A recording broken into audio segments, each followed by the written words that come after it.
Hey guys, FTK here, and I'm just going to be showing you my Chou Chou deck. So without further ado, just going to get straight into it. For the start, we're playing Hulala. Skill is when something is returned to your deck, you move her to the soul and call 2 cards from your hand. Obviously, due to the skill of our grade 3, we do often want a clear board, so she's not always the best choice, but like a lot of the techs in this deck, the skills aren't there because you have to use them. They're there to give the option of using them, so that's really nice. And that's something quite important to bear in mind with Chou Chou generally, is a lot of the skills are just there in case you're not going to use every skill every game. Of course, we're playing for Tira. She's our main boss, our strider unit. So when we stride, we counterblast 1, reveal the top card of our deck, put it into a hand. If it's a Chou Chou, you can bounce 1 from field to the bottom of deck to draw again. So it can be really nice to obviously clear your board, and obviously +2. Oh, and I could forget the other skill. The other skill, which is GB1, which is pretty insane.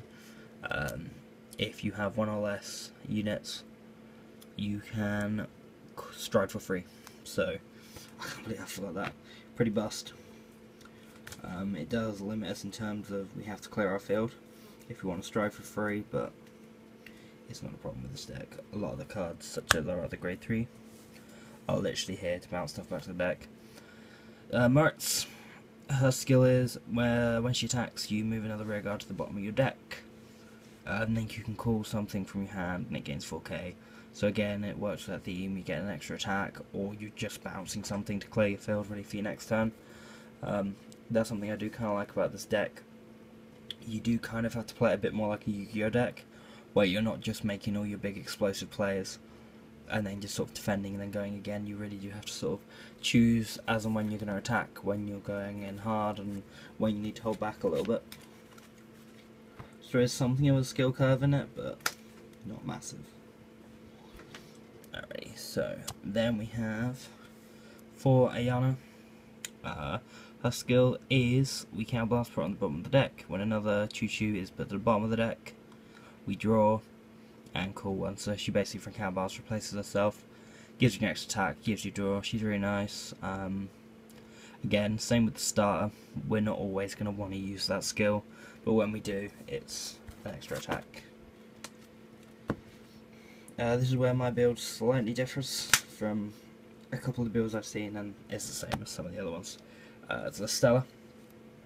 She eats soul like a bitch, but again, she gets you a draw, she gets you a bounce to the bottom of the deck. So the skill is you soul blast 1, put another one to the bottom of the deck, another Chou Chou. When she attacks, if you do that, you draw and she gains 2k. So again, she can become 11. She's a nice combo piece because she either clears your board, ready for you to stride for free, or ready for you to go into your big plays with your strides. You're getting draws, you're getting power, or if she's part of the latter part of the combo, obviously she can swing a Vanguard. Next up we are playing 3 Blanc. Her skill is when we place her, we soul blast 1 and put another to the bottom of the deck, and check the top 4, add it to our hand, and she gains 2k. So again, it's the same situation. We've got a grade 2 that, when called, not only puts something to the bottom of the deck, but also can swing a Vanguard. So that's obviously really nice. It works really well with the way the deck combos. For our PG, I'm playing Tino, but I think the Unflipper is just as good a choice. To be honest, it really depends how you want to play the deck, how well you can manage your counterblast.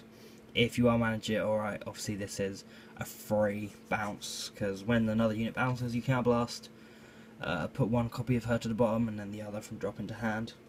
So that's pretty nutty in terms of how easy that is to get off. Then we have our Abyssal Alkaline. Obviously check sub 7 for Tira, who's our main grade 3. Add to hand, ditch up to grade 3. And for our unflip, we soul blast and put her on the bottom of the deck at the end of the turn. So you basically pay soul to get Counter Blast back. She is a nice skill, and like I said, when you need that Counter Blast, it's nice. This soul is literally a resource management deck. Sorry, this deck is literally all about your resource management. Whether you win or lose can almost always depend on how well you manage yourself. Playing 3 Prayer. She's the one where when she's placed on rear guard, you soul blast and call 1 from your hand. So again, when you're getting your bouncing, you're getting your plays like that, you can basically make another column. Again, same with all the cards in this deck, you need to judge when you're going to use this and when you're not, because obviously that fills your board and that can be difficult to clear the way for Tura. Then I'm playing double of Mela. Her skill is when another unit is placed on rear guard due to the effect of a card, she gains 2k, so she's okay. I'm only playing her at 2 because she only really works during the Lapria turns. You can get her basically to go big.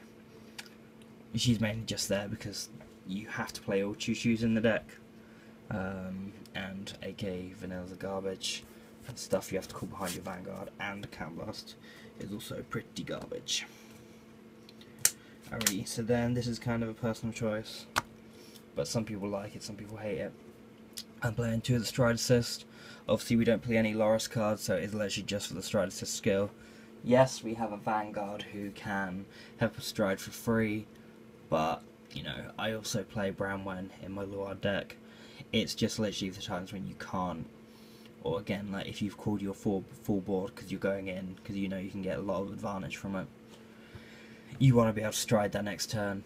It's also for your pre-GB, or if you don't want to ditch Merits. So I think I'm only playing 2, because obviously it can conflict with Chou Chou, because Tino you do need to ditch Chou Chou card, but I think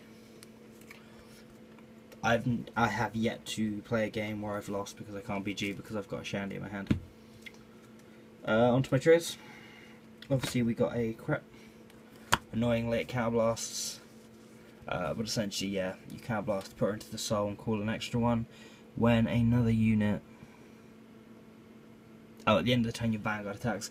It can be kind of nice because obviously you can get some more soul when you're doing your big Lapria turns. You can get that soul, you can get some more power going. It's not as good as Belial by any stretch of the imagination, but it's still kind of nice. And then we're just playing 4 other Chou Chou crits for 8 crit total. We're playing our Shoved Soul, gain 3k.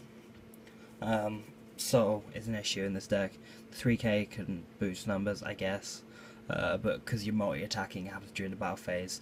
It's more just kind of, you know, when stuff swings for 11, like Listella, for example, you can make a 21 column, which is kind of nice, but mainly it's that soul.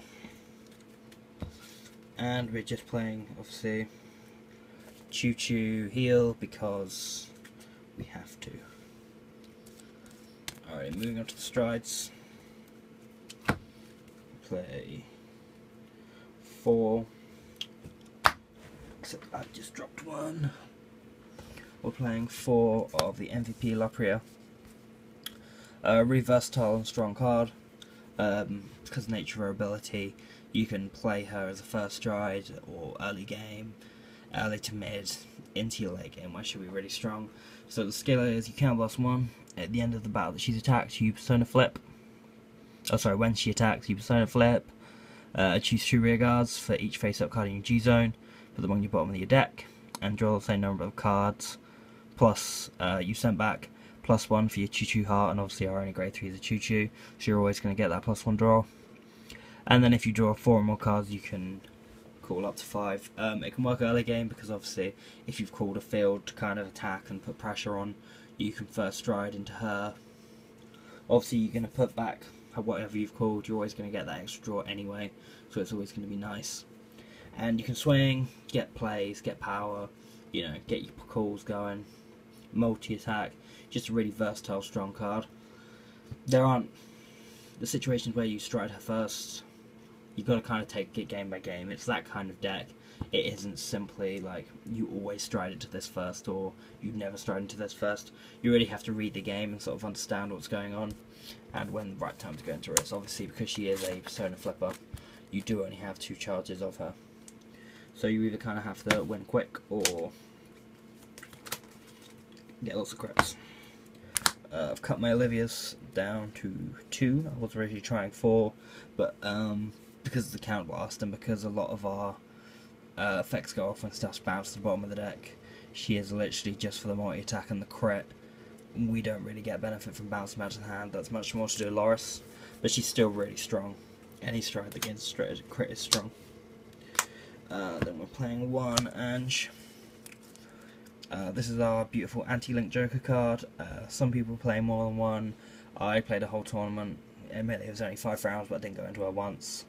And admittedly I didn't play the Link Joker matchup, but like I say, because of the resource management, if you're going to Ange twice in one game, you're not going to do much else, so you've probably lost that game anyway. Like, against the Link Joker player, if you can't kind of get enough advantage during your 1 Ange turn, there's really no point going into the second. You've probably lost that game.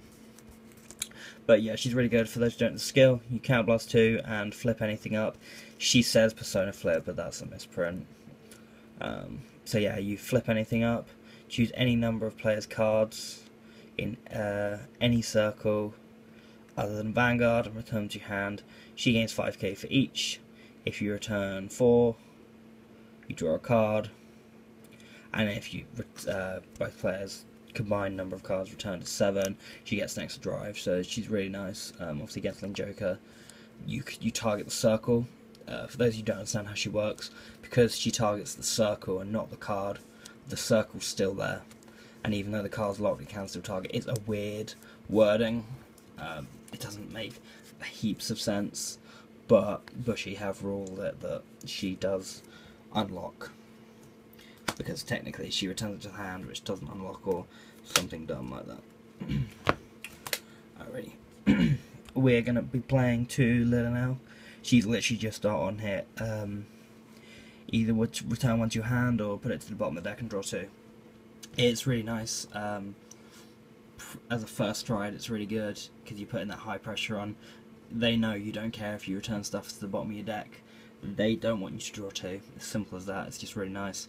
I was originally playing the second Ange, but I dropped 1 for the second Lil now, just because it's completely costless, and that pressure's really nice, and your opponent never wants you to draw 2 cards. And of course we're playing 1 GB8. Those who don't know what it does, obviously GB8, discard a card, at the end of battle she attacked, return up to 5, then call up to 5, and they gain 5k. It is really nice, obviously because it's costless other than discard. It is a really nice finisher for once you use all your Ange plays and your Lil and Hell pressure plays.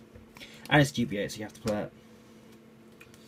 And playing obviously Seabreeze because it's Seabreeze. Playing just the 1 Platey, or Platty, I'm not sure which it's called. The skill's nice, you Soul Blast, bounce onto the bottom of your deck and draw. The Soul Blast is kind of mean, and that kind of stops me playing more than 1. But I am playing 2 Leona. Just because she can get, I think, pretty high shield value, pretty much for free, because you bounce 1 and then call something to Guardian Circle, and if the card you bounced has the same name as the card you then call, she gains another 5k. So obviously you can bounce a trigger if you've called it, which, I don't know why you would have, but if you've gone massively in with your Lapria turn, bounce that back to hand, then call it to rear, and she goes up to like, what, 25, and you have like a 35k shield off her, so that's really nice. And then we're just playing the Palfy, literally just if you have, how many cards is it? Yeah, all you need is 3 cards in your hand, so she's basically constant 20k shield, really good, nice.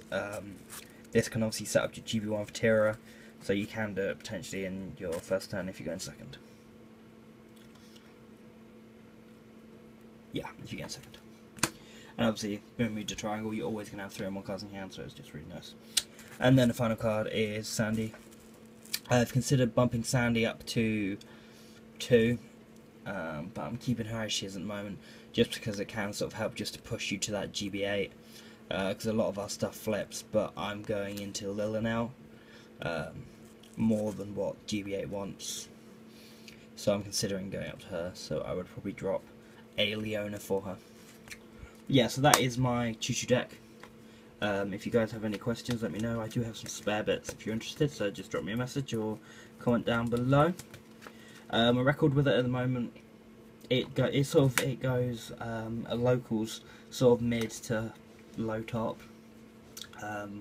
It's been get some pretty good wins. I'm still kind of learning the deck myself, but any updates I make to the deck I will be posting. So thank you guys so much for watching. I will be having my booster box battle video up. One thing as I want to say is just an ending to this video though, is that I wasn't massively happy with the way my booster box for Divas came out.